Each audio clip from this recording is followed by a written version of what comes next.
Estamos de volta com o Boletim Conexões de hoje e agora vamos falar sobre o movimento de ocupação dos prédios da UFG.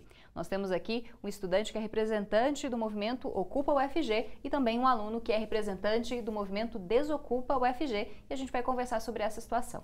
Boa noite, muito obrigada pela presença dos dois. Boa noite. Boa noite.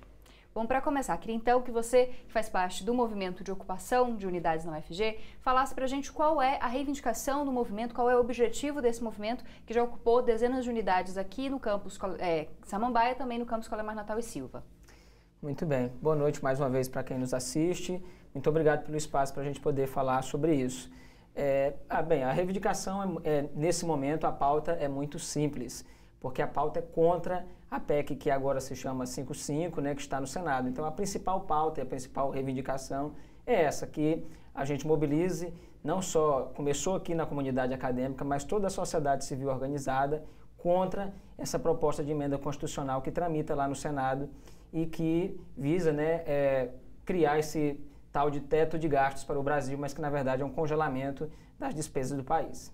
Vocês têm ideia de quantas unidades hoje estão ocupadas? Bem, eu não posso te assegurar quantas unidades estão ocupadas. Eu vou dizer que são muitas e são bem mais de 10 unidades que estão ocupadas. Agora eu queria falar com o representante do movimento Desocupa UFG. Por que vocês são contrários às ocupações? Há um diálogo também entre vocês? Há um debate de ideias entre as pessoas favoráveis e contrárias a esse movimento de ocupação? A gente é contrário às ocupações justamente pelo lado legal. A gente acha que da forma jurídica que está sendo feito não está correto. Buscamos uma vez tentar um diálogo maior, mas por maioria do movimento a gente achou melhor não, porque ficaram com medo, ficaram com um certo receio de fazer isso fora de um ambiente controlado e acabar tendo algumas desavenças. Então por isso a gente tentou uma comunicação tão mais direta. Porém, o nosso posicionamento é contra as ocupações justamente porque a gente entende que elas são ilegais, a ocupação ela é ilegal, tanto é que, como você falou agora mais cedo, o juiz já decretou a liminar pedindo a desocupação e a gente, quanto a PEC 55, a gente não tem nenhum tipo de posicionamento. Vários integrantes são favoráveis à PEC, vários integrantes são contra, alguns se abstêm até de opinião, eles não têm opinião política e por isso não se posicionam, porém nós não atacamos em nenhum momento o movimento de ocupação no que tange ao direito deles de manifestar. Nós asseguramos e temos certeza que temos que assegurar todo e qualquer tipo de manifestação, só que a manifestação tem que ser de forma ordeira, tem que ser dentro dos parâmetros da lei, porque da forma que está sendo feita, diminui ainda mais a voz estudantil, porque a gente passa por desodeiros, a gente passa por criminosos, e a gente acredita que isso diminui ainda mais a voz do estudante perante a sociedade, perante o Senado. Eu queria que você então respondesse a essas questões da legalidade ou não e também da forma de manifestação que vocês encontraram e vários outros movimentos também no Brasil têm encontrado para protestar contra a PEC 55. Muito bem. As manifestações que estão acontecendo por todo o país, elas são legais. Primeiro porque é assegurado o direito à livre manifestação nesse país. Então, até o momento em que elas não se tornarem mais o direito à livre manifestação não for mais permitido no país, aí sim esse tipo de manifestação será ilegal. Agora, quem arbitra sobre a legalidade ou não de qualquer tipo de manifestação é a Justiça. Então, a Justiça, como você falou, arbitrou hoje que ela não arbitrou sobre a legitimidade ou não das ocupações, ela arbitrou sobre que seja reintegrada a posse da universidade. Então, são coisas completamente diferentes. Então, não existe manifestação ilegal. É legal, e quem determina sobre a legalidade disso é a organização dos estudantes. Eles se reúnem em assembleia, que representa todo o corpo estudantil. No nosso caso aqui da Faculdade de Ciências Econômicas, os estudantes votaram de maneira nominal e manifestaram suas posições a favor das ocupações. Isso é legal. Agora, a Justiça hoje falou, olha, a gente entende a livre manifestação e a gente exige a reintegração da posse. Então, a gente vai sair de maneira, aqui na face, vai sair respondendo e respeitando o que a Justiça falou de maneira pacífica e respeitando os processos legais das manifestações no Brasil. Você fala da ilegalidade, também seria em relação à questão dos estudantes não poderem adentrar o prédio de estudantes para terem aula, por exemplo. Queria saber, nessa questão da ilegalidade, exatamente o que você quer dizer com isso. A ilegalidade ela está prevista na Lei 7783 de 1989, no seu artigo 3º, parágrafo 6º. Lá está bem explícito que em movimentações e manifestações não se tolera ocupações de qualquer tipo de propriedade, seja ela pública ou privada. Principalmente, através do que o juiz falou hoje, um prédio público de fim determinado, porque aqui não é um prédio público liberado, ele tem um fim determinado. É totalmente inaceitável esse tipo de ocupação.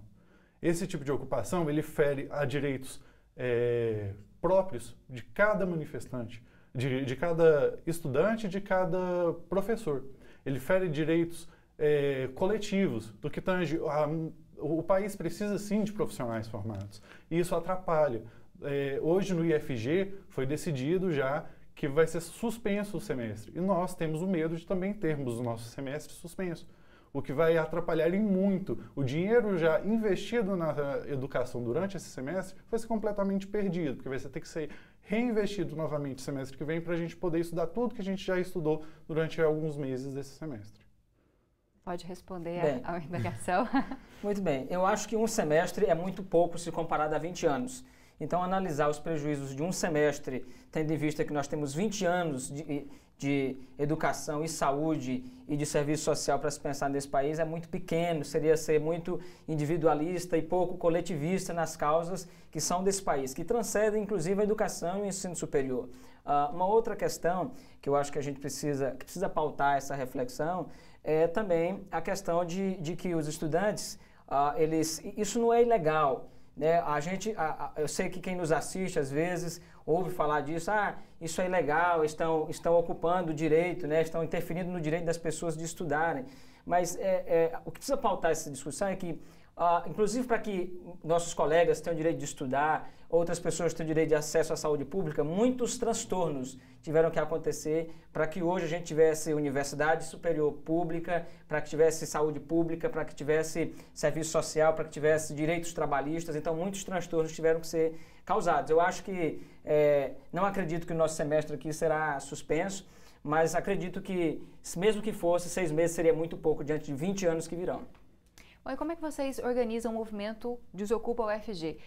Vocês também tentam agregar pessoas da comunidade em geral, conversar com os estudantes? Como é que funciona o movimento? O movimento Desocupa, ele busca principalmente os estudantes que estão calados no momento, que não se manifestaram ainda, nem a favor nem contra, que estão em casa e às vezes até por uma questão de educação, por uma questão dos pais, estão privados de vir para a faculdade enquanto está essa instabilidade, porque muitos pais têm medo dessa instabilidade que nós temos na faculdade.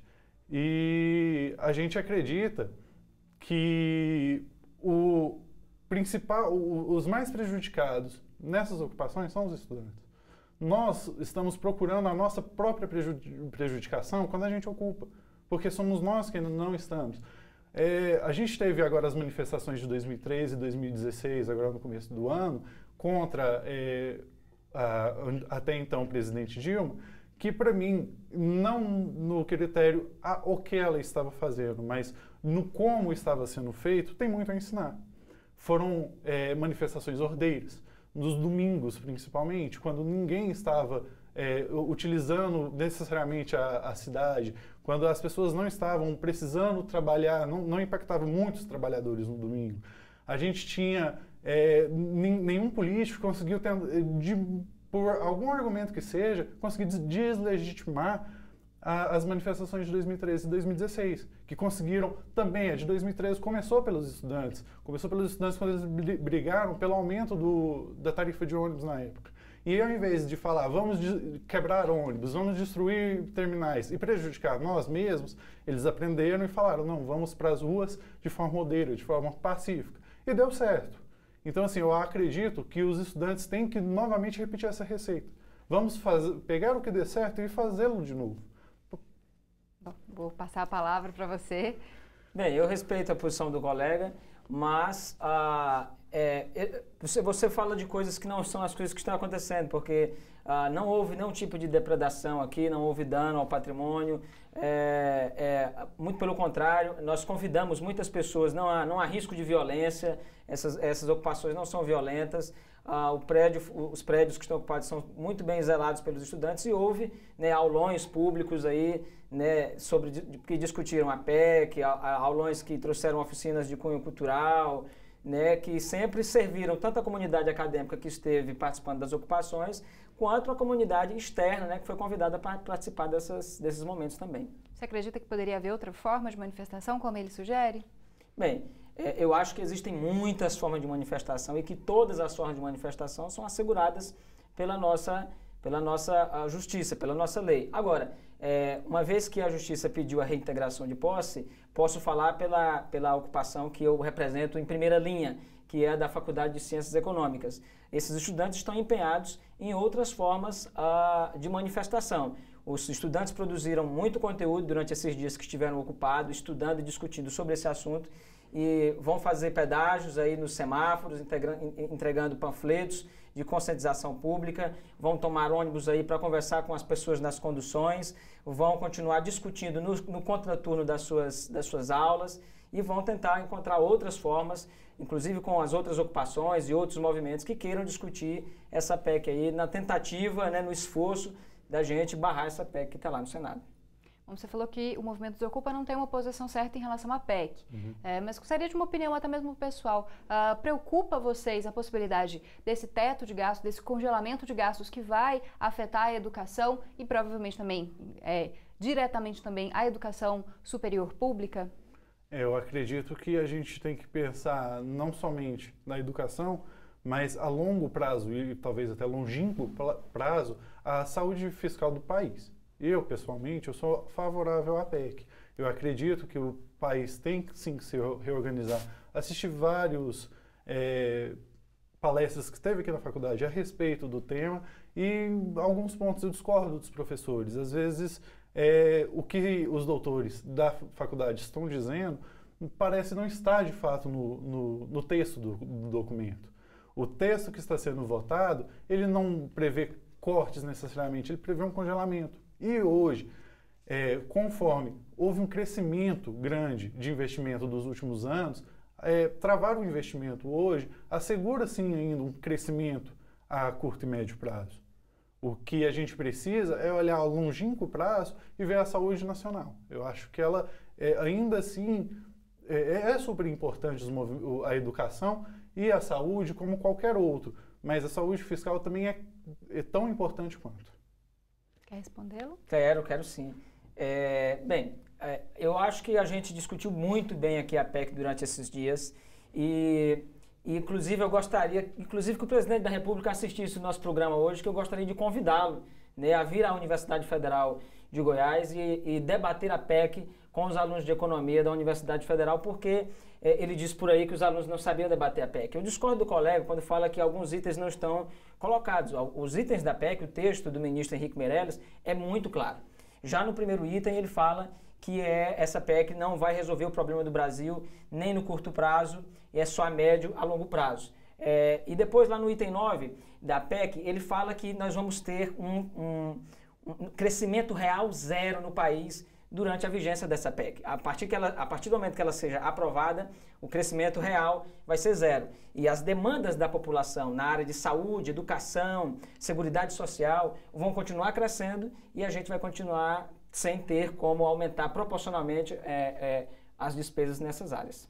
Para finalizar, você disse que o movimento de ocupação vai continuar, apesar da reintegração, com mobilizações na rua, panfletagem, conversa com as pessoas. E o movimento Desocupa, ele deve continuar após a reintegração de posse dos prédios da universidade? Sim, ele deve continuar. Existem alguns integrantes que já procuram uma movimentação no sentido a médio prazo da universidade. Nós queremos trazer mais democraticamente a discussão para a nossa para a nossa universidade. A gente percebe que da forma que foi decidida através do movimento de ocupação, que foi de certa forma segmentado todas as votações. As assembleias, por exemplo, tiveram um coro baixíssimo comparado ao número de estudantes que nós temos. Tivemos, por exemplo, na FACE, que é a minha faculdade, a gente teve 150 pessoas votando, menos de 150 pessoas votando, e temos mais de 3.000 alunos dentro da faculdade. Eu acho que não foi tão expressivo assim